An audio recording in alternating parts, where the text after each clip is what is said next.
ফ্যামিলির সবার সাথে একসাথে ইফতার করার মধ্যে অন্যরকম আনন্দ।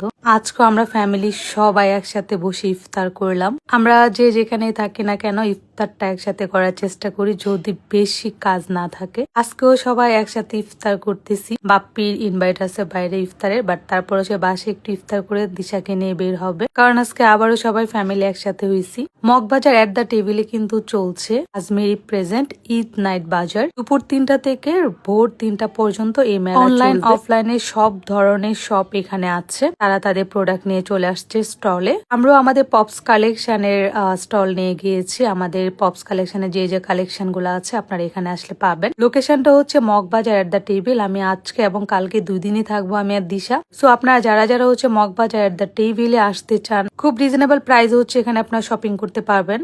আমি আজকেও থাকবো, আগামীকালকেও থাকবো। সো আমাদের পপস কালেকশনের স্টলও আছে। আপনারা পপস কালেকশন ছাড়াও এখানে অনেক অনেক স্টল আছে, সেখান থেকে আপনারা শপিং করতে পারবেন। আমি সবগুলা স্টল ঘুরে ঘুরে দেখছিলাম অ্যান্ড হচ্ছে প্রত্যেকটা কালেকশনই অনেক সুন্দর এখানে। সবচেয়ে মজার ব্যাপার হচ্ছে যে যাদের সাথে আমরা অনলাইনে হচ্ছে কমিউনিকেশন করি, এখানে গিয়ে হচ্ছে সবার সাথে দেখা হচ্ছে, ব্যাপারটা অনেক বেশি ভালো লাগার ছিল। সো এই যে আমি আমার পপস কালেকশনের স্টলে চলে আসলাম। আপনারা যারা যারা হচ্ছে আসতে চান তাড়াতাড়ি চলে আসেন। আমরা কিন্তু থাকছি এট দ্য টেবিল মগবাজারের এই মেলাতে।